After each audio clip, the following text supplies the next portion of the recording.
do I do when I'm broken? When I'm broken, I relish it. That's what I'm gonna do. I'm gonna use it. Because if I'm broken, then I just found my limitations. And until I know what my limitations are, how can I push them? How can I get better? But once I see it, once I feel it, once I see where I was broken, then I can attack that weakness. I can fill in that gap. I can reinforce that breach. If you break, it means it's time to fortify your will to make it stronger. There's all kinds of different ways to break. You can break physically, you can break mentally, you can break your heart, you can break your spirit, and none of those are fun, and all of those are gonna leave a mark. But the mark that they leave can be the mark of victory, or it can be the mark of defeat. Because every time you break, and in every way that you break, while it's a chance, it's definitely a chance for you to give up and for you to just to fall apart. But there's also opportunity. There's opportunity to get stronger and get smarter and get faster and get tougher and get more stable and get more resilient and get better.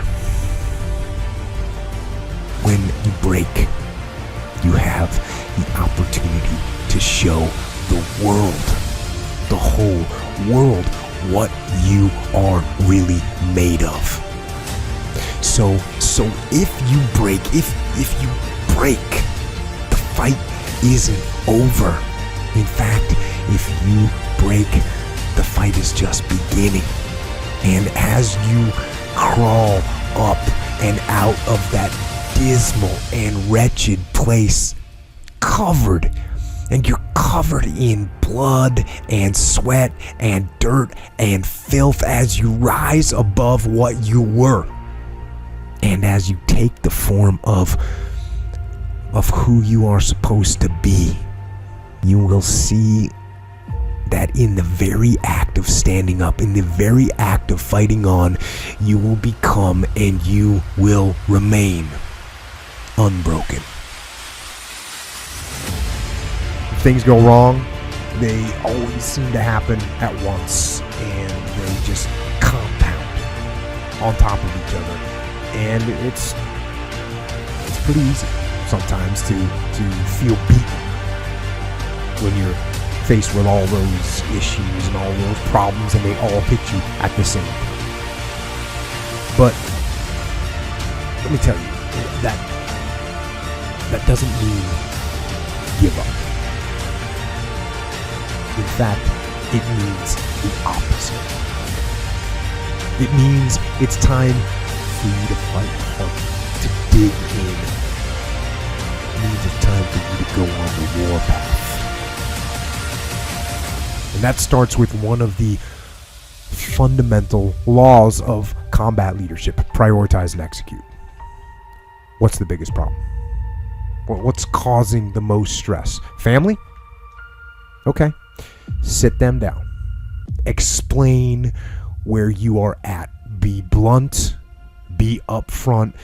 And then give them the simple plan of how you're going to get things back on track. Don't sugarcoat it. You give it to them straight. Next, you got some late payments. Call those creditors up. Explain to them what's going on. Set up some kind of a minimum payment plan so you can start making some progress and get them off your back. And then you got your job. Right? You're falling behind at work. Okay, talk to your boss. Face it.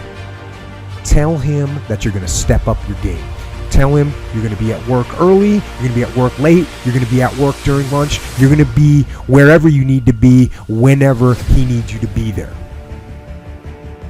Tell him you're going to get after it. And tell him that you're 100% committed to supporting him and the company and the mission.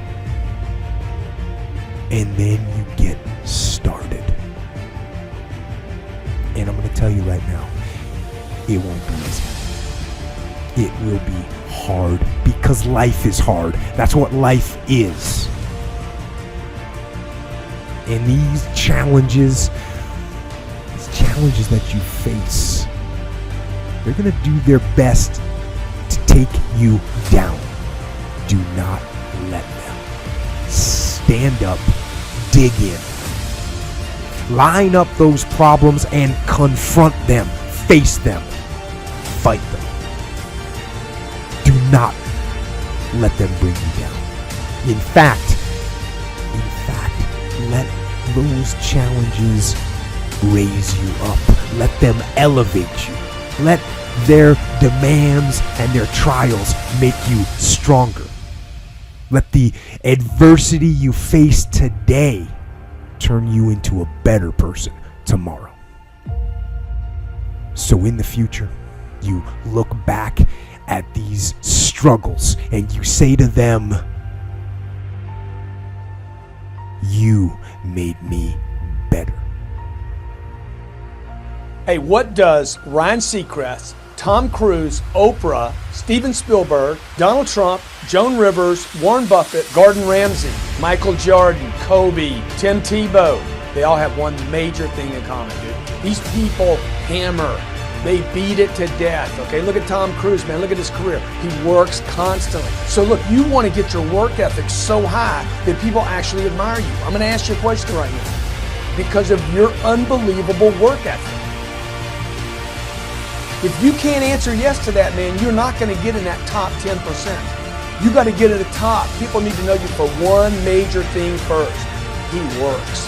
He produces. The guy's there every day. The guy's pushing and shoving. Because the truth is, no matter how good your ideas are, how good your art is, or how good your skill set is, if you're not working, man, if you're not vibrating at a frequency that people say, "My God, how does that guy do all that?" If you're not vibrating at that rate, 10x levels, massive action, tremendous work ethic that's just a muscle now, and it's just a discipline in your life, and it's a normal way that other people think is abnormal. Look, if you're not working at that level, you're not going to make it. Get your work ethic in, man. It's the American way. Work ethic.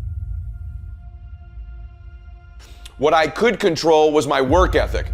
You've heard me speak many times about outworking everybody, but I think that just feels good when we hear it, but most people don't take it seriously. If you think that I have a little bit of success in my life, I can tell you what I attribute it to. Yes, self-confidence, yes, mindset, visualization, goals, all the things I talk about all the time. Listening skills, influence, energy transfer, how to be happier, all of that stuff applies. When you get to winning, for me, it's come down to maxing out. And what maxing out means is you do one more at least than you think you're capable of. So when you're done, whatever you're doing, whether it's at the gym or phone calls or meetings or in sports, one more shot, one more throw, one more swing of the golf club or the baseball bat, the separator is for the winners, they do one more. I'm addicted to one more. And so I want your mantra going forward to be one more. What does that look like if we're working out? That means when we're in the gym and we say, I'm gonna do 5 sets of 10, I'm crazy. Like I'm a psycho because I want to win. I want to be somebody. I want to separate. I want to compete.